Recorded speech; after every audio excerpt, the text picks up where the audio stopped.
নিজের তৈরি যন্ত্র বিক্রি করে চৌধুরীদের সম্পত্তি নিলাম হওয়ার হাত থেকে বাঁচালো কম্পাস। হ্যাঁ বন্ধুরা, এমনটাই দেখা যাবে। বিস্তারিত জানতে ভিডিওটিতে লাইক দিয়ে চ্যানেলটি সাবস্ক্রাইব করে শুরু থেকে শেষ অবধি দেখতে থাকো। গল্পের শুরুতেই দেখা যাবে কম্পাস না বলে বাড়ি থেকে বেরিয়ে গেলে অবাক হয়ে যায় কিঞ্জল ও অখিলেশ। তখনই কিঞ্জল বলতে থাকে, মেয়েটা তো বলেছিল যে ও সব দায়িত্ব নেবে, তবে এভাবে রেসপন্সিবলের মতো কেন বেরিয়ে গেল? কাউকে কিছু না জানিয়ে বেরিয়ে গেছে। এখন ফোন করা হচ্ছে তারপরেও ফোনটা ধরছে না। তখনই মাহি বলতে থাকে যে মা, তুমি কি বুঝতে পারছো কম্পাস এভাবে কি আমাদের আমাদের ধোকা দিতে পারে? বলো, তুমি এভাবে এভাবে কি কম্পাসকে ক্ষমা করবে? কম্পাস এভাবে আমাদের সবাইকে মিথ্যে বলে ধোকা দিয়ে কোথায় গেল? ও যখন পারবে না তবে কেন মিথ্যে প্রতিশ্রুতি দিয়েছিল? যদি ও না বলতো তবে বাবা জেঠুমনি তো কিছু একটা করার চেষ্টা করতো, তাই না? তখন এই কথা শুনে দেখা যায় ঋতুজা বলতে থাকে, মাহি তোমাকে এসব নিয়ে ভাবতে হবে না, সবটা আমরা বড়রা ভেবে নেব। এরপরে অখিলেশকে ঋতুজা বলতে থাকে, তুমি তুমি কম্পাসের উপর ভরসা কি করে করছো অখিলেশ? তোমার কি মনে নেই তুমি কম্পাসের বাবা মার সঙ্গে কি ব্যবহার করেছো? তারপরও তুমি কম্পাসের থেকে সাহায্য কি করে আশা করো বলো তো? তখনই অখিলেশ বলতে থাকে, ঋতুজা এসব তুমি কি বলছো? তখনই দেখা যায় ঋতুজা বলতে থাকে, যদি কম্পাস এই সুযোগে নিজের নিজের বাবা মায়ের সঙ্গে হওয়া অন্যায়ের প্রতিশোধ নিতে চায়। তখনই বিহান বলতে থাকে, মা তুমি ভুল বলছো, কম্পাস সেরকম মেয়ে নয় যে ও এই পরিস্থিতিতে প্রতিশোধ নেওয়ার চিন্তা করবে। তখনই কিঞ্জল বলতে থাকে, আমি আমি জানি কম্পাস এরকম করবে না বৌদি, তোমার কি মনে হয় কম্পাস আসবে তো? এরপরে দেখাতে মাহি বলতে থাকে যে মা এসব এখন বাদ দাও, এখন তো আমাদের আমাদের ডিসাইড করতে হবে আমরা কি করব, আমাদের তো সবটা বুঝতে হবে, তাই না? এভাবে এভাবে বসে থাকলে কি করে হবে? কম্পাসের আশা করে যদি বসে থাকি, যদি কম্পাস শেষমেশ না আসে তখন কি হতে পারে তোমার কোনো ধারণা আছে? তখন এই কথা শুনে অবাক হয়ে যায় ঋতুজা। এরপরে ঋতুজা বিহানকে বলতে থাকে, বিহান তুমি কোনোভাবে কম্পাসকে ফোনে পাচ্ছ না তাই তো? ফোনটা ও রিসিভ করছে না। তখনই বিহান বলতে থাকে, হ্যাঁ মা, আমি কোনোভাবে কম্পাসকে ফোনে পাচ্ছি না, ওকে আমি বারবার ট্রায়াল দিয়ে যাচ্ছি, ও শুধু ফোনটা কেটে কেটে দিচ্ছে। কথা শুনে ঋতুজা অবাক হয়ে যায়। ঋতুজা মনে মনে বলতে থাকে, তার মানে কম্পাস আমার সঙ্গে বেইমানি করলো? কম্পাস এভাবে এভাবে কিছুতেই বেইমানি করতে পারে না। আমার বিশ্বাস কম্পাস অবশ্যই ফিরে আসবে। ঠিক তখনই রুদ্র ও মেঘমালা দুজনেই মুখের অবস্থা একদম একদম খারাপ করে বাড়িতে ঢুকে। তখনই মেঘমালা বলতে থাকে, মা আমি আমার বাবার সঙ্গে কথা বলেছিলাম, আমার বাবার থেকে কিছু সাহায্য চেয়েছিলাম, কিন্তু ওনাদের আর্থিক অবস্থা তেমন ভালো নয়, তাই ওনারা এখন সাহায্য করতে পারছেন না। উনি উনি চেয়েছিলেন করতে, কিন্তু ওনার কাছে যেগুলো আছে সেগুলো দিয়ে আমাদের কিচ্ছু হবে না, তাই আমি সাহায্যটা নিয়ে আসিনি। আপনি ওটুকু দেখে কি বলবেন? তাই আমি ওটা নিয়ে আসিনি, ওটা দিয়ে সামান্যও হতো না। তখনই এ কথা শুনে দেখা যায় অখিলেশ বলতে থাকে, মেঘমালা তোমাকে চিন্তা করতে হবে না, আমাদের এখন নিজেদেরই কিছু একটা করতে হবে। ঋতুজা এখন কি করবে তুমি বুঝতে পারছো? তখনই ঋতুজা বলতে থাকে, যে করে হোক আমাদের আমাদের এই লোনটা শোধ করতেই হবে। লোনটা কত বড় তোমার কোনো ধারণা আছে অখিলেশ? তুমি যে কথাগুলো বলছো। তখনই এই কথা শুনে দেখা যায় ব্যাংক থেকে লোক এসে তারা বলতে থাকে, সেটা সেটা আপনারা নিজেদের মধ্যে ডিসকাস করুন, আমাদের ব্যাপারটা আমাদের প্লিজ বুঝে নিতে দিন। আমরা আমরা আর এখন আপনাদের সময় দিতে পারবো না। আপনাদের বারবার ব্যাংক থেকে নোটিশ পাঠানো হয়েছে, তারপরেও আপনারা সময় মতো ব্যাংকের নোটিশ অনুযায়ী কোনো বকেয়া বিল পরিশোধ করেননি, আপনারা কিচ্ছু দেননি, একটা টাকাও আমাদের ব্যাংকে আপনারা রিটার্ন বিল হিসেবে দেননি। তখন এই কথা শুনে দেখা যায় অবাক হয়ে যায় বাড়ির সবাই। তখনই ঋতুজা বলতে থাকে, আপনি বুঝতে পারছেন আপনি কি বলছেন? আমরা আমরা সবটা দিয়েছি, কোনো মিসআন্ডারস্ট্যান্ডিং তৈরি হয়েছে, কেউ হয়তো বা আমাদের পেছন থেকে ষড়যন্ত্র করেছে। তখনই এ কথা শুনে দেখা যায় ব্যাংকের ম্যানেজার বলতে থাকে, যাই হোক না কেন আমরা সেগুলো দেখবো না, আমরা সেগুলো জানার চেষ্টাও করব না। আপনাদের যেটুকু দাবি সেটুকুই রাখতে হবে। আমরা আমরা এখন সমস্ত জিনিসপাতি সবটাই সেল করে দেব, সবগুলো দেখবো সেগুলো কি রকম কত মানের, সবটা এখন দেখতে শুরু করব। এরপরে দেখা যায় এটা দেখে অবাক হয়ে যায় ঋতুজা মনে মনে বলতে থাকে, এই বয়সে এসে শেষ বয়সে এসে নিজের নিজের সংসার ছেড়ে নিজের বাড়ি ছেড়ে আমাকে চলে যেতে হবে? আমি এতগুলো বাচ্চাদের নিয়ে কোথায় গিয়ে দাঁড়াবো? ওদেরকে নিয়ে আমি কোথায় যাব? কোথায় গিয়ে দাঁড়াবো? কোথায় কোথায় গিয়ে থাকবো? আমার কোনো ধারণাই নেই। এরপরে দেখা যায় কম্পাস সেখানে চলে আসে। কম্পাস বলতে থাকে, অনেক হয়েছে, আপনারা আপনারা অনেক কিছু করেছেন, এবারে সব বন্ধ করুন। এবার কম্পাস ভূমি চলে এসেছে, সবকিছু ঠিকঠাক হয়ে যাবে। মা একদম চোখের জল ফেলবে না, একদম চোখের পানি ফেলবে না, আমি এসেছি, তোমার কম্পাস এসেছে। এরপরে দেখা যায় এই বলে কম্পাস সবার সামনে আসে। তখনই তখনই দেখা যায় সবাই অবাক হয়ে যায়। তখনই কম্পাস বলতে থাকে, এবার এবার সবটা ঠিকঠাক হয়ে যাবে। আপনারা বাড়ির একটা জিনিসেও হাত লাগাবেন না, কথাটা মাথায় রাখবেন। আপনাদের যত টাকা আপনারা পেয়ে যাবেন। এদিকে এদিকে দেখা যায় মুক্তিকে জামিন করিয়ে নেয় অভিকেন দত্ত। অভিকেন দত্ত নিজের আরেকটি লয়ার দিয়ে মুক্তিকে সেখান থেকে জামিন করিয়ে নিয়ে আসে। আর তখনই দেখা যায় মুক্তিকে জামিন করিয়ে নিয়ে এলে উকিল বাবু অনেক অনেক খুশি হয়ে যায়। উকিল বাবু অভিজিৎ দত্তকে বলতে থাকে, স্যার ব্যাপারটা কিন্তু মোটেও সহজ ছিলেন না, অনেক অনেক কষ্ট হয়েছিল, তারপরেও আমি আমি আপনার কথা ভেবে সব কষ্ট উপেক্ষা করে ব্যাপারটা হ্যান্ডেল করেছি। আপনি আপনি একটু আমার ব্যাপারটা দেখবেন। এখন আমাকে যেতে হবে, ওদিকে আরো অনেক অনেক রুলস আছে, সেগুলো পূরণ করতে হবে। এই বলে দেখা যায় তখনই তখনই উকিল সেখান থেকে চলে যায়। এরপরে দেখা যায় মুক্তি বলতে থাকে, আপনারা আপনারা কি এখানে আমাকে দেখতে এসেছিলেন নাকি অন্য কিছু? আর আর চৌধুরী বাড়ির কেউ আসেনি দেখছি, চৌধুরী বাড়িতে কেউ আসেনি। তখন এই কথা শুনে দেখা যায় তখনই কমলেশ চৌধুরী বলতে থাকে, ওরা কি করে আসবে? ওদের যে অবস্থা করেছি না, এখন তো ওরা ওরা মনে হচ্ছে নিজেরা শোক পালন করছে। ওদের বাড়িতে ইতিমধ্যে হয়তো বা ব্যাংকের লোক ঢুকে পড়েছে, ওদের জিনিসপত্রগুলো সবগুলো সবগুলো নোটিস করছে, সব করছে, তাই ওরা কি করে এখানে আসবে বলতে পারো? তখনই মুক্তি বলতে থাকে, ওদের জন্য আজকে আমাদের এই দশা, আমরা আজকে জেল খেটে এলাম, ওদেরকে আমি কিছুতেই ছাড়বো না।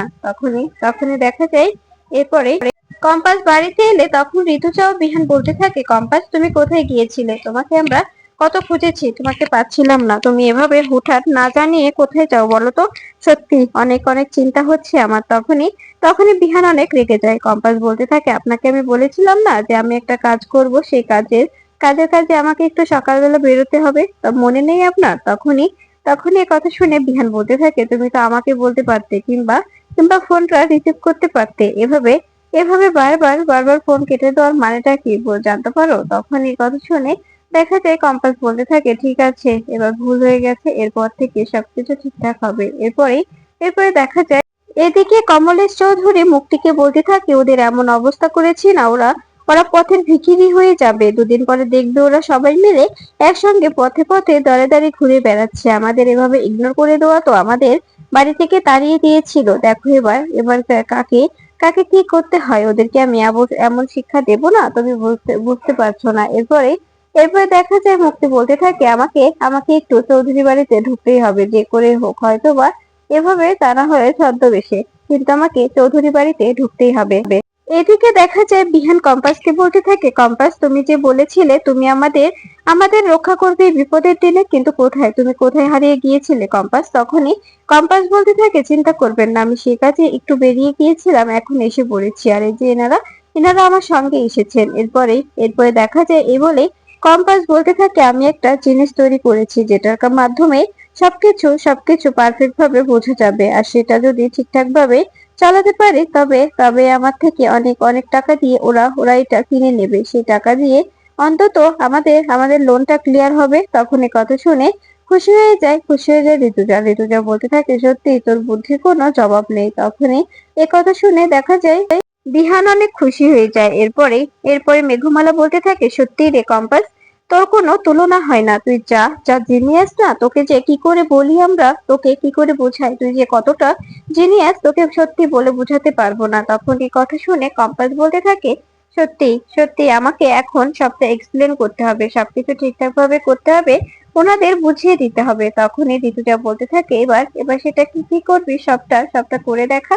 এরপরে দেখা যায় এই বলা মাত্রই তখনই কম্পাস কম্পাস সবাইকে সবটা দেখাতে থাকে আর সবটা এক্সপ্লেন করতে থাকে। তখনই মেঘমালা ও রুদ্র বলতে থাকে, তার মানে সেদিন রাত জেগে তুই এটাই তৈরি করছিলিস, আমি রুদ্র বিহান থাকতে চেয়েছিলাম বলে তুই আমাদের ঘর থেকে বের করে দিয়েছিলি, আর এটাই তার কারণ, তাই তো? এরপরে দেখা যায় কম্পাস সেই যন্ত্রটা সবাইকে দেখাতে থাকে। তখনই লোকগুলো কম্পাসকে নিয়ে মজা করতে থাকে। তখনই দেখা যায় একটি একটি যন্ত্র বের করে সবার সামনে দেখায় কম্পাস, আর বলতে থাকে, এই যন্ত্রটার কার্যকারিতা যে কতটা ভালো সেটা তোমরা একবার ব্যবহার করলেই বুঝতে পারবে। আমি আমি সবটা দেখিয়ে দেব, কোনো চিন্তা নেই। তখনই মাহি বলতে থাকে, আচ্ছা কম্পাস, তুমি যে কথাগুলো বলছো সেগুলো যে কতটা সত্যি, কতটা ফ্যাক্ট, সেটা আমরা কি করে বিশ্বাস করব? তুমি যে আমাদের আমাদের এভাবে আত্মবিশ্বাসটা আবার ভাঙবে না, তার কি গ্যারান্টি? তখনই তখনই কম্পাস বলতে থাকে, আমি তোমার সঙ্গে এক্সপ্লেন দিতে চাচ্ছি না, আমি আমি এখন কাজের কথা বলছি, তাই তুমি এখানে প্লিজ কোনো কোনো আজেবাজে কথা বলো না। এরপরে দেখা যায় ব্যাংকের লোকেরা বলতে থাকে, আচ্ছা এখনো তো ওটার ব্যাপারে কিছুই হয়নি, আর ওটা যাই হোক না কেন আমরা কি করব ওটা দিয়ে, আমাদের সেটা দেখাচ্ছেন কেন? তখনই কথা শুনে ঋতুজা বলতে থাকে, আমার মেয়েটা কি বলছে প্লিজ একটু শোনার চেষ্টা করুন, তারপরে বুঝতে পারবেন ও যে কতটা জিনিয়াস, আপনাদের কোনো ধারণাই নেই। এরপরে দেখা যায় কম্পাস সবকিছু খুলে বলতে থাকে। তখনই বিহান বলতে থাকে, তুমি সব কিছু করবে না কম্পাস, এসবে যদি কোনো রিস্ক হয়ে যায় তুমি বুঝতে পারছো কি হবে? তখনই কম্পাস বলতে থাকে, কিচ্ছু হবে না বিহান স্যার, এভাবে ভয় পাওয়ার কোনো কারণ নেই, আমাকে আমাকে এই কাজটা করতে হবে, আমাকে যে করে হোক এই কাজটা অবশ্যই করতে হবে। এরপরে দেখা যায় কম্পাসের সে বক্সটাতে ফায়ার অ্যালার্ম বেজে ওঠে, এটা দেখে ভয় পেয়ে যায় কম্পাস। এরপরে ঋতুজা ও বিহান বলতে থাকে, কি ব্যাপার কম্পাস, ওই ওই তোমার হাতের ওইটাতে এটা এটা কি বাজছে, এত দূরে দূরে শব্দ, কিছু কি জানো তুমি, বলতে পারছো না কেন, চুপচাপ আছো যে, বলো ওটা কি হচ্ছে? তখনই কম্পাস বলতে থাকে, মনে হচ্ছে আশেপাশে কোথাও গ্যাস লিক করছে। এরপরে দেখা যায় এদিকে এদিকে মুক্তি সেনাপতি অভিজ্ঞান দত্ত ও কমলেশ চৌধুরী চারজনে মিলে প্ল্যান করতে থাকে কি করে চৌধুরীদের পথে বসাবে আর কম্পাসকে তাদের জীবন থেকে সরিয়ে দেবে, তাদের জীবনে কোনোভাবেই কম্পাসকে রাখা যাবে না। এরপরে দেখা যায় মুক্তি আরো বলতে থাকে, কম্পাস যদি ওদের সঙ্গে থাকে তবে তবে অনেক বড় ঝামেলা হতে পারে, মেয়েটা সত্যি সত্যি অনেক ধুরন্ধর, ওর যদি ওখানে থাকে আমরা নিজেদের কোনো কাজই সম্পূর্ণ করতে পারবো না, ও সবটাই ধরে নেবে, তাই যে করে হোক ওকে আগে সরাতে হবে, বুঝতে পারছেন? তখনই দেখা যায় মিস্টার চৌধুরী বলতে থাকে, আপনি খুশি তো, আপনাকে জেল থেকে এত তাড়াতাড়ি বের করলাম, এবার যদি আপনি খুশি না হন তবে তো আমার করার কিছুই নেই, তাই না? তখনই দেখা যায় সেনাপতি বলতে থাকে, না না, আমার মা অনেক খুশি, আমার মা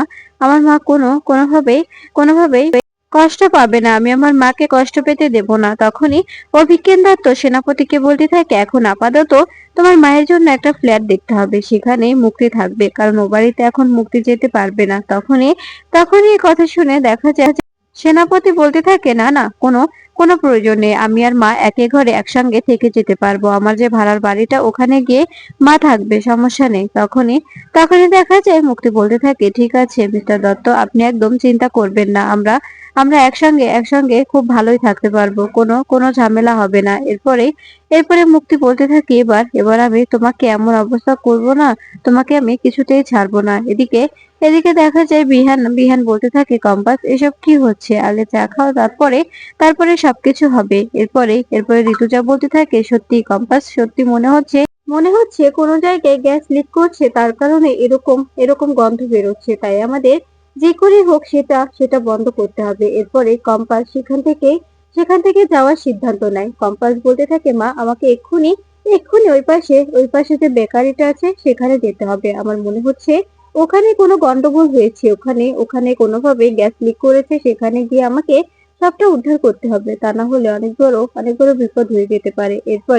এরপরে দেখা যায় কথা শুনে ভয় পেয়ে যায় ঋতুজা বলতে থাকে, ঠিক আছে কম্পাস, যদি সত্যি সত্যি এরকম কিছু হয় তবে চলে যা, আর যদি না হয় তবে অবশ্যই চলে আসবে। তখনই দেখা যায় বিহান বলতে থাকে, কম্পাস আমি তোমার সঙ্গে যাব, আমি তোমার সঙ্গে যেতে চাই। এরপরে মোনালিসা তখনই কম্পাস বলতে থাকে, ঠিক আছে আপনি যখন যেতে চাইছেন তবে চলে আসুন, কোনো সমস্যা নেই। এ বলেই কম্পাস সেখান থেকে বেরিয়ে যায়। তখনও মেঘমালা ও রুদ্র দুজনেই কম্পাসের সঙ্গে যাওয়ার জন্য ঋতুজাকে বললে, তখন ঋতুজা বলতে থাকে, আমি বুঝতে পারছি না কি হচ্ছে এসব, আমার সত্যি কেমন যেন আশ্চর্য লাগছে, মনে হচ্ছে কোনো ঝামেলা হবে, কোনো ঝামেলায় পড়বো।